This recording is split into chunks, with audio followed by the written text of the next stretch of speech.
कल्पना कीजिए 1947 का भारत आजादी दरवाजे पर है और एक नए देश का संविधान लिखा जाना है। माहौल में एक उम्मीद भी है और एक अनिश्चितता भी। और इसी माहौल में हमारे सामने आता है डॉक्टर B.R. अंबेडकर का एक दस्तावेज जिसका शीर्षक है स्टेट्स एंड माइनॉरिटीज। और ये सिर्फ कोई कानूनी मसौदा नहीं है, ये तो एक बिल्कुल ही अलग भारत का नक्शा है। बिल्कुल, एक ऐसा देश जिसकी कल्पना की गई थी the United States of India के नाम से। और ये सिर्फ नाम बदलने की बात नहीं है। नहीं, बिल्कुल नहीं। ये दस्तावेज उस दौर की सोच से आप कह सकती हैं मीलों आगे था। इसमें कुछ इतने क्रांतिकारी विचार थे जैसे कि राज्य नियंत्रित उद्योग, सामूहिक खेती और अल्पसंख्यकों के लिए ऐसे सुरक्षा उपाय जिनकी आज भी हम चर्चा करते हैं। तो चलिए आज इसी दस्तावेज की परतों को खोलते हैं। देखते हैं कि डॉक्टर अंबेडकर आजाद भारत के लिए कैसी सामाजिक, आर्थिक और राजनीतिक व्यवस्था का सपना देख रहे थे। शुरुआत करते हैं नाम से ही, the United States of India. ये नाम ही अपने आप में एक बड़ा बयान है ना? बहुत बड़ा। लेकिन इसके साथ जो प्रस्तावना मतलब प्रीएम्बल दिया गया है वो तो और भी कमाल का है। उसका लक्ष्य क्या था? देखिए, उस समय ज्यादातर लोग स्वशासन या सुशासन की बात कर रहे थे। हाँ। लेकिन अंबेडकर की प्रस्तावना इससे कई आगे जाती है। इसमें हर नागरिक के लिए जीवन, स्वतंत्रता और सुख की खोज की गारंटी की बात थी। पर सबसे जरूरी हिस्सा था क्या? सामाजिक, राजनीतिक और आर्थिक असमानता को जड़ से खत्म करना। एक मिनट, तो मतलब प्रस्तावना सिर्फ अच्छी सरकार के बारे में नहीं थी, वो हर नागरिक को अभाव से मुक्ति और भय से मुक्ति दिलाने का वादा कर रही थी। बिल्कुल, ये एक कानूनी दस्तावेज से ज्यादा एक सामाजिक मिशन स्टेटमेंट जैसा लगता है। उनके लिए आजादी का मतलब सिर्फ अंग्रेजों का जाना नहीं था, बल्कि हर तरह की गुलामी से आजादी। सही कहा, चाहे वो सामाजिक हो या आर्थिक। लेकिन इस सपने को हकीकत में बदलने के लिए एक बहुत बड़ी चुनौती थी। 600 से ज्यादा रियासतें, जी, उन्हें एक साथ कैसे लाया जाता? यहीं पर डॉक्टर अंबेडकर का वो बहुत ही दिलचस्प फॉर्मूला सामने आता है, क्वालिफाइड और डिस्क्वालिफाइड राज्य। हाँ, और ये एक बहुत ही प्रैक्टिकल समाधान था। उन्होंने प्रस्ताव दिया कि रियासतों को ना 2 श्रेणियों में बांट दिया जाए। अच्छा। क्वालिफाइड यानी योग्य राज्य वो होंगे जिनके पास एक आधुनिक प्रशासन चलाने के लिए पर्याप्त आकार, जनसंख्या, राजस्व ये सब होगा। और सिर्फ वही संघ में शामिल हो सकते थे। हाँ, सिर्फ वही आवेदन कर सकते थे। ये तो बड़ा साहसिक कदम लगता है। किसी महाराजा को ये कहना कि आपका राज्य अयोग्य है, ये तो सीधे सीधे टकराव को न्योता देने जैसा है। टकराव का डर तो था, लेकिन अंबेडकर का तर्क राजनीतिक नहीं बल्कि पूरी तरह से प्रशासनिक था। उनका मानना था कि एक मजबूत देश छोटी छोटी अक्षम रियासतों के छितड़ों पर नहीं बनाया जा सकता। तो जो राज्य डिस्क्वालिफाइड थे उनका क्या होता? क्या केंद्र सरकार उन पर कब्जा कर लेती? एक तरह से हाँ, उन्हें डिफॉल्ट रूप से यूनाइटेड स्टेट्स ऑफ इंडिया का अभिन्न अंग मान लिया जाता। और फिर केंद्र सरकार का काम होता कि वो उन्हें फिर से संगठित करे, शायद कुछ छोटी रियासतों को मिलाकर एक बड़ी इकाई बनाए ताकि भविष्य में वो भी एक योग्य राज्य बन सके। तो मूल सिद्धांत ये था कि भारत का पूरा क्षेत्र, चाहे वो ब्रिटिश प्रांत हो या रियासत, एक है और अविभाज्य है। बिल्कुल। तो ये तो हुआ देश का ढांचा, लेकिन एक देश तो अपने नागरिकों से बनता है ना। उनके अधिकारों का क्या? क्योंकि यहाँ पर अंबेडकर के विचार उस समय के किसी भी दूसरे नेता से बहुत अलग थे। सही कहा। दस्तावेज में मौलिक अधिकारों की एक लंबी सूची है, जैसे कानून के सामने बराबरी। हाँ, जन्म या धर्म के आधार पर कोई विशेषाधिकार नहीं, सार्वजनिक स्थानों पर कोई भेदभाव नहीं। ये बातें तो आज हमारे संविधान में भी हैं। लेकिन अंबेडकर यहाँ रुके नहीं। कहाँ तक गए वो? उनका मानना था कि अधिकार तब तक बेमानी है जब तक उनके हनन के खिलाफ कोई मजबूत उपाय न हो। मतलब सिर्फ कागज पर अधिकार नहीं चाहिए थे? नहीं। और यहीं पर उनका सबसे क्रांतिकारी विचार आता है, आर्थिक शोषण के खिलाफ सुरक्षा। उनका तर्क था कि वोट देने का अधिकार तब तक खोखला है जब तक आपके पास रोटी का अधिकार ना हो। यहाँ पर वाकई मामला बहुत दिलचस्प हो जाता है। उन्होंने एक तरह के राजकीय समाजवाद यानी स्टेट सोशलिज्म का प्रस्ताव रखा। इसके मुख्य बिंदु क्या क्या थे? इसके 3 मुख्य स्तंभ थे। पहला, जितने भी प्रमुख और बुनियादी उद्योग हैं, जैसे लोहा, स्टील, बिजली, हाँ, वो सब सरकार के स्वामित्व में होंगे। दूसरा, बीमा मतलब इंश्योरेंस, उस पर पूरी तरह से सरकार का एकाधिकार होगा, कोई निजी कंपनी नहीं। और तीसरा, कृषि को भी एक राजकीय उद्योग माना जाएगा। कृषि एक राजकीय उद्योग, इसका क्या मतलब हुआ? इसका मतलब था कि जमीन सरकार की होगी और खेती सामूहिक खेतों यानी कलेक्टिव फार्म्स के जरिए की जाएगी। अच्छा। सरकार किसानों को जमीन पट्टे पर देगी, उन्हें बीज, पानी और उपकरण मुहैया कराएगी और बदले में फसल का एक हिस्सा लेगी। निजी तौर पर बड़े बड़े जमींदार नहीं होंगे। लेकिन जिन लोगों के पास पहले से उद्योग या जमीन थी, उनकी निजी संपत्ति का क्या होता? क्या सरकार उसे बस छीन लेती? नहीं, छीना नहीं जाता, उसका अधिग्रहण किया जाता और मुआवजे के तौर पर मालिकों को नकद पैसा नहीं बल्कि डिबेंचर दिए जाते। डिबेंचर मतलब एक तरह का सरकारी IOU? बिल्कुल। सोचिए, सरकार आपको एक सर्टिफिकेट देती है कि हम पर आपका इतना पैसा उधार है और हम आपको इस पर हर साल ब्याज देते रहेंगे। और आप उस सर्टिफिकेट को बेच सकते हैं या विरासत में दे सकते हैं? हाँ, लेकिन आप कभी ये नहीं कह सकते कि मेरी जमीन या फैक्ट्री वापस दो। वो संपत्ति हमेशा के लिए सरकार की हो जाती। ये तो एक बहुत बड़ा आर्थिक बदलाव है। लेकिन सवाल ये है कि इतने बड़े आर्थिक मॉडल को संविधान में ही क्यों शामिल किया जा रहा था? यही डॉक्टर अंबेडकर की दूरदर्शिता थी।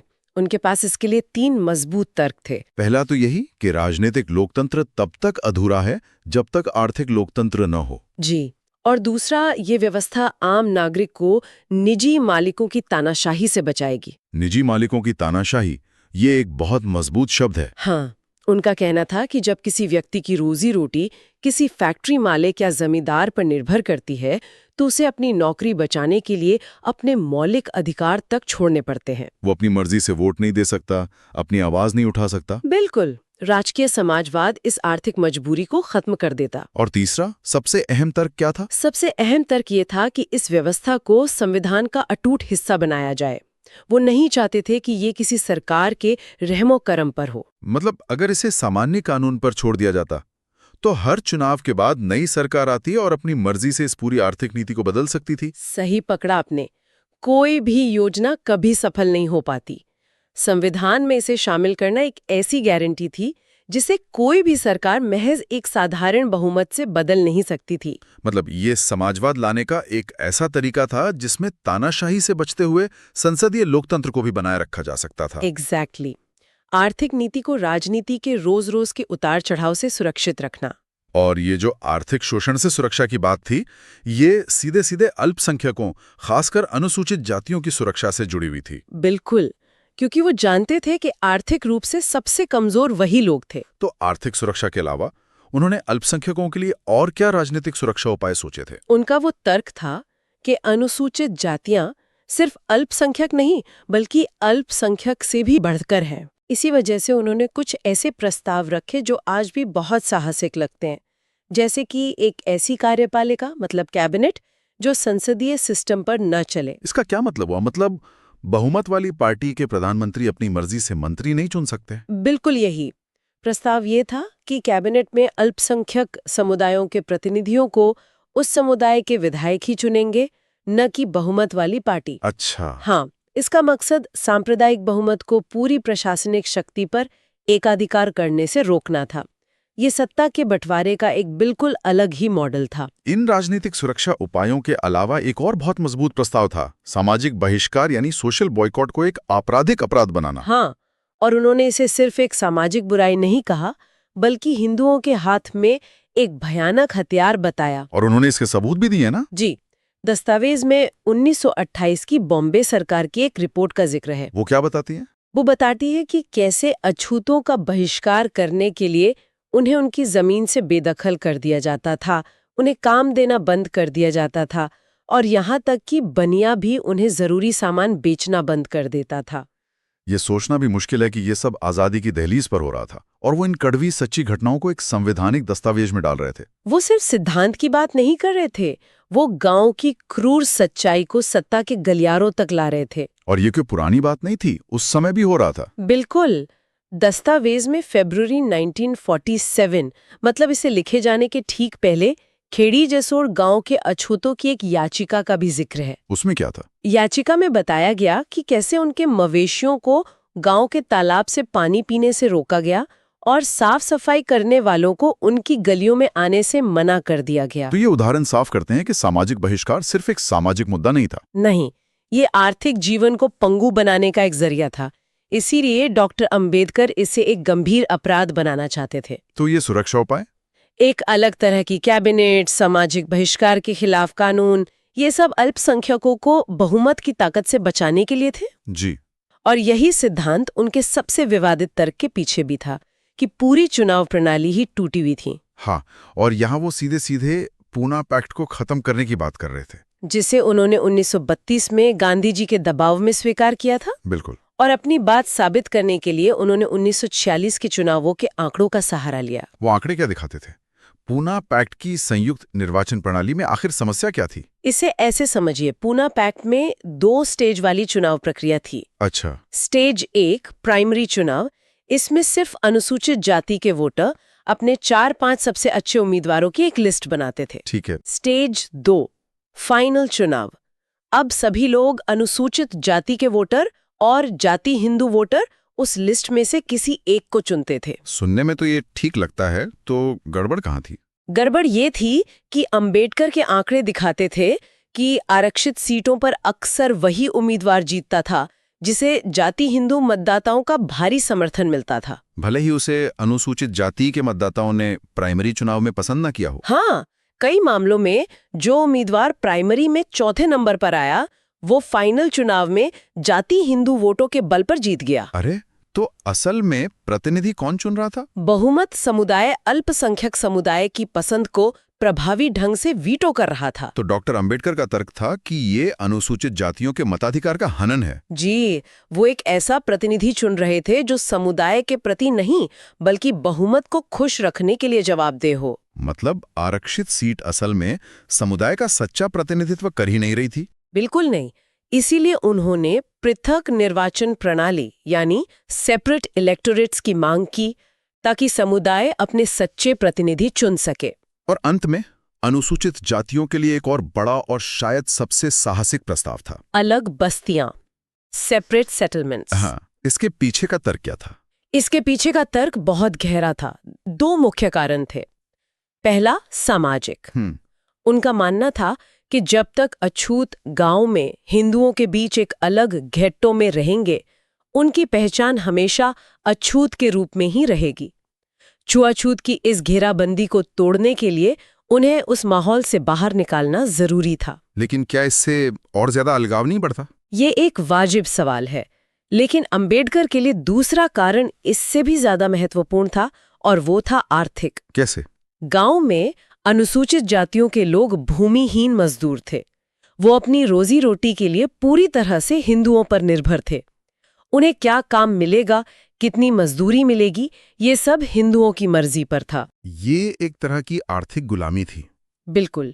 और अलग बस्तियां इसे हल करती। कैसे? प्रस्ताव ये था कि सरकार जमीन का अधिग्रहण करेगी और उस पर अनुसूचित जातियों के लिए अलग गांव या बस्तियां बसाएगी। वहां जमीन उनकी होगी, उनका काम उनका होगा, वो किसी पर निर्भर नहीं रहेंगे। तो सच्ची सामाजिक बराबरी तब तक नहीं आ सकती जब तक आर्थिक स्वतंत्रता न हो। यही उनका मानना था। ये अलग बस्तियां उस आर्थिक गुलामी से आजादी का रास्ता थीं। तो डॉक्टर अंबेडकर का ये दस्तावेज महज एक मसौदा नहीं था, ये एक ऐसे यूनाइटेड स्टेट्स ऑफ इंडिया का सपना था जहां अधिकार सिर्फ कागज पर ना हो, जहां राजकीय समाजवाद आर्थिक सुरक्षा दे और जहां अल्पसंख्यकों को बहुमत के नीचे दबने का डर ना हो। बिल्कुल। हालांकि हमारे संविधान में इनमें से कई मौलिक अधिकारों को शामिल किया गया, लेकिन ये प्रस्तावित आर्थिक ढांचा और राजनीतिक संरचना, जैसे गैर संसदीय कैबिनेट या पृथक निर्वाचन प्रणाली, हाँ, इनको नहीं अपनाया गया। ये दस्तावेज आज भी हमें सोचने पर मजबूर करता है। और यही आज का हमारा आखिरी सवाल है।